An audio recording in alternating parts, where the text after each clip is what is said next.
o assunto sobre a aplicação da Lei Magnitsky contra o ministro Moraes, eu pedi ajuda para a Ana para a gente descrever quais são essas sanções, essas penalidades impostas ao ministro, Ana. Mas só para a gente fazer uma breve introdução, já falamos muito aqui, mas para deixar todos na mesma página sobre o que é essa Lei Magnitsky, que foi criada lá em 2012, no governo do Barack Obama, depois da morte do advogado russo Sergei Magnitsky, que denunciou corrupção na Rússia e morreu torturado numa prisão em Moscou.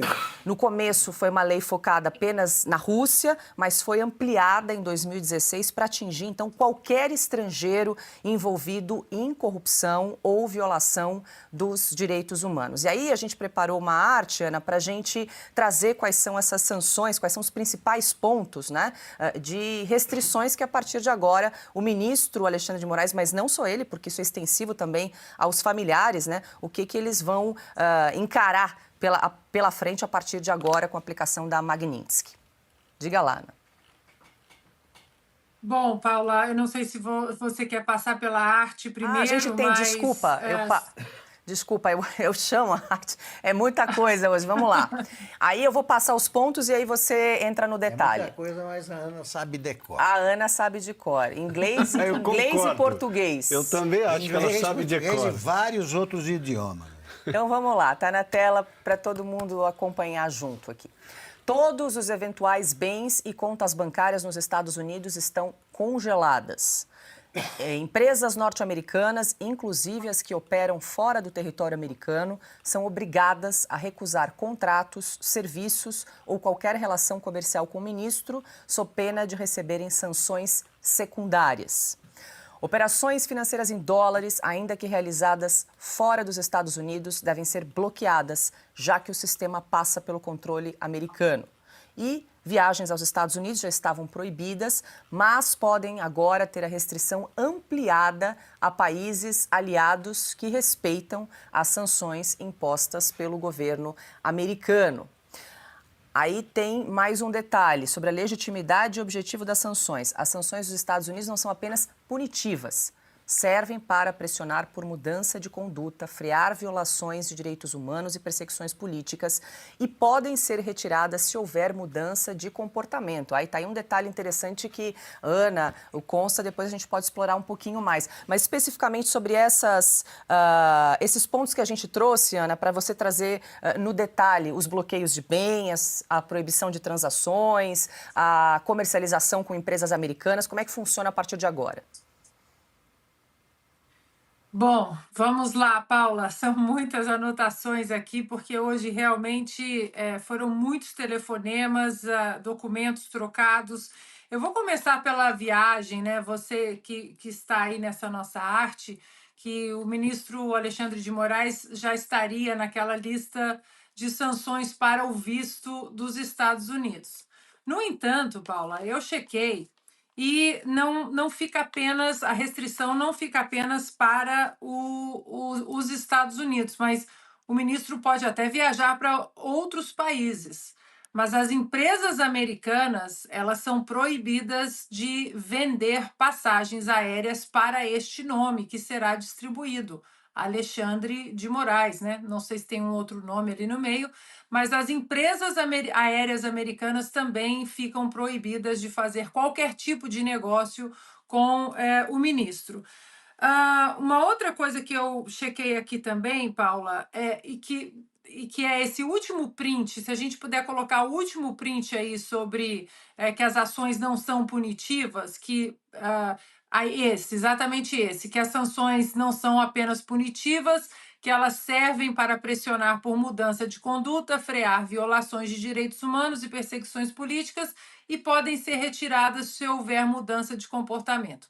Isso aí, antes que o brasileiro fique com medo, as ações serão retiradas? Bom, isso consta porque o Alexandre de Moraes ele pode fazer um pedido e mostrar com vasta documentação que ele agora se tornou um homem bom, de coração bom e respeitador da lei e da Constituição nos Estados Unidos.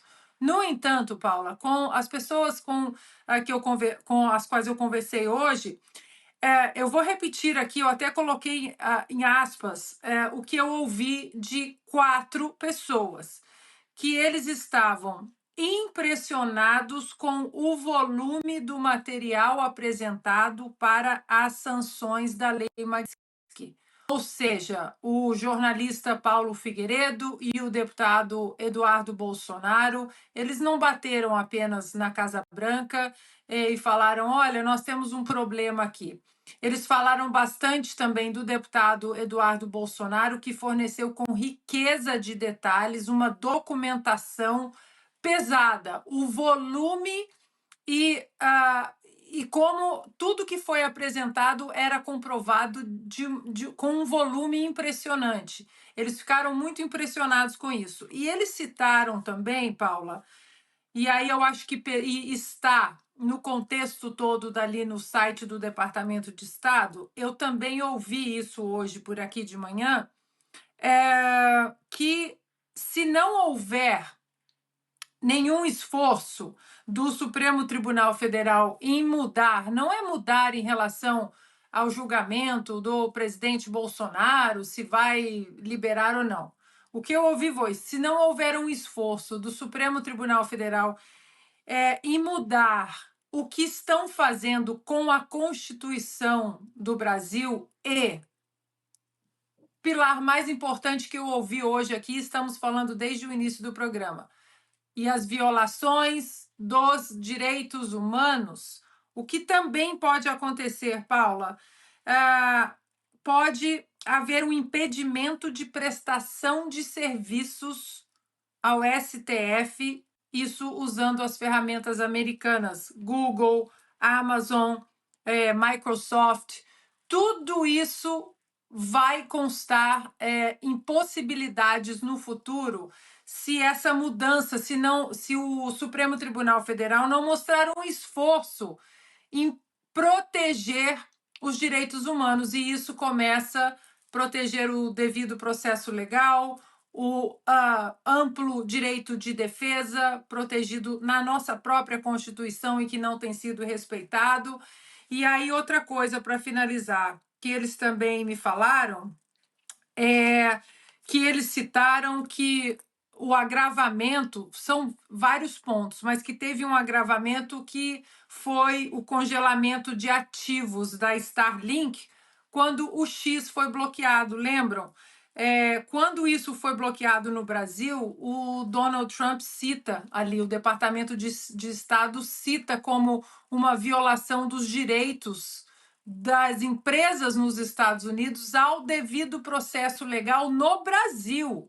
Vejam vocês, porque existem várias frentes. Uma delas é o desrespeito à liberdade de expressão dos americanos ou residentes americanos, como o nosso querido Rodrigo Constantino, em solo americano, violando a primeira emenda à Constituição dos Estados Unidos, mas também o direito das empresas americanas no Brasil, de acordo com a Constituição do Brasil.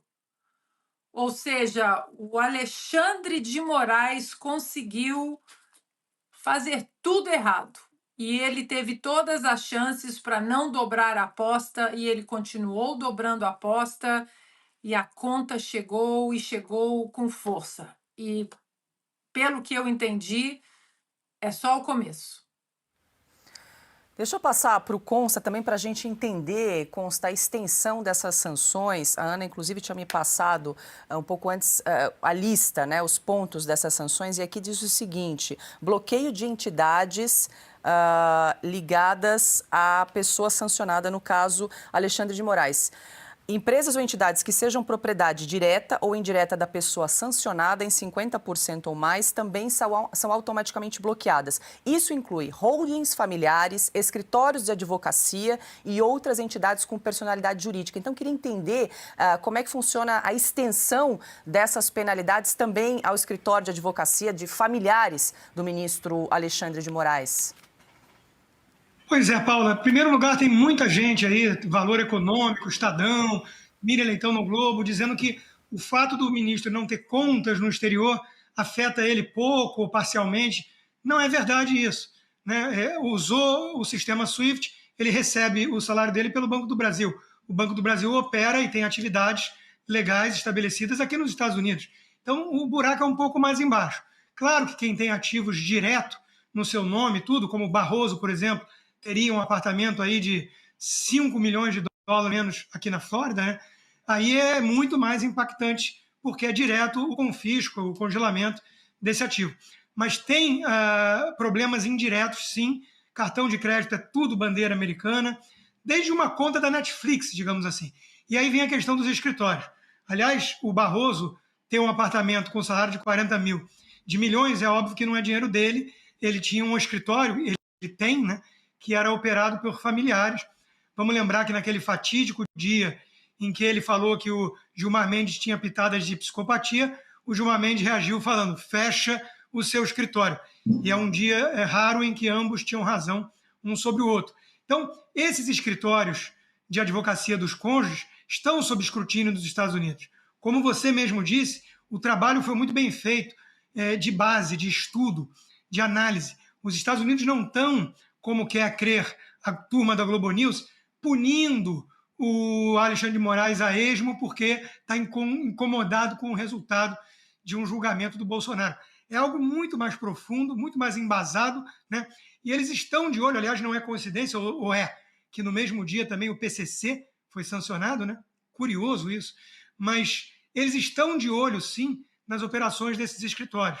E todo mundo sabe que a Viviane Barsi, do escritório dela de advocacia, tem várias operações específicas de causas para o STF.